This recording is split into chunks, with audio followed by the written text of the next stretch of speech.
فتبسم ضاحكا من قولها وقال رب أوزعني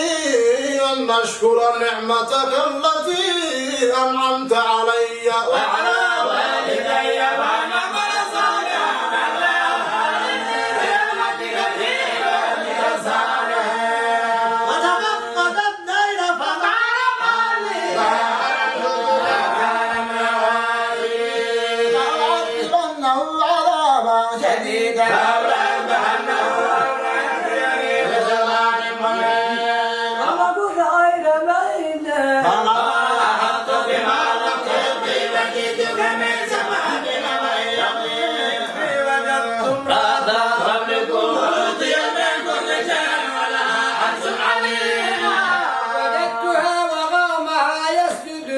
الشمس من دون الله وزين لهم الشيطان أعمالهم وصدهم عن سبيله وهم لا يهتدون ألا يسجدوا لله الذي يخرج الأرض في السماوات والأرض ويعلم ما يخفون وما يعلنون الله لا إله إلا هو رب العرش العظيم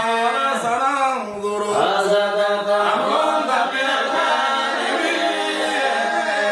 كتب كتابي هذا ثم تولى عنهم فهم قالت يا أيها الملأ إليك كتاب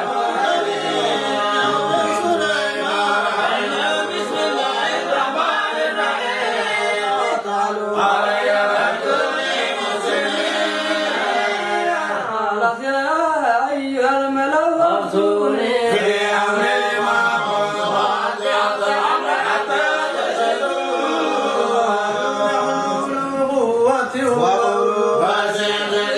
والأمر إليك فانظري ماذا تأمرين قالت إن الملوك إذا دخلوا قرية أفسدوها وجعلوا عزة أهلها أذلة وكذلك يفعلون إني أرسلت إليهم بهدية فاضلة بمحك ومرسلون فلما جاء سليمان قال أتمدونني بمال فما آتاني الله خير مما آتاكم ولكن بهديتكم تفرحون ارجع إليهم فلنأتينهم بجنود لا قبل لهم بها ولنخرجنهم منها أذلة وسلام قال يا أيها الملأ أيكم يأتيني بعرشها قبل أن يأتوني مسلمين قال عفريت من الجن أنا آتيك به قبل أن تقوم من مقامك وإني أدري لقوي أمين قال الذي عنده علم من الكتاب أنا آتيك به قبل أن يرتد إليك طرفك فلما رآه مستقرا عنده قال هذا من فضل ربي ليبلغني أشكر أم أكفر وما كفر فإنما يشكر لنفسه وما كفر فإن ربي حليم كريم أشهد أن تكون من الذين لا يهتدون الله جاءت غيلا كذا عجب بما كنا دين لما من قبلها وكنا مسلمين أصلها ما كانت تعبد من دون الله إنها كانت قيل لا تدخل الصرح فلما رأته حسبته لجة وكذب وصوّرها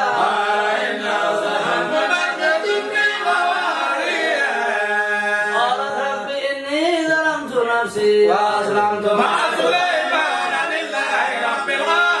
العالمين ولقد أرسلنا إلى ثمود أخاهم صالحا أن اعبدوا الله فإنهم فريقان يختصمون قال يا قوم لم تستعجلون بالسيئة قبل الحسنة لولا تستغفرون الله لعلكم ترحمون قالوا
جل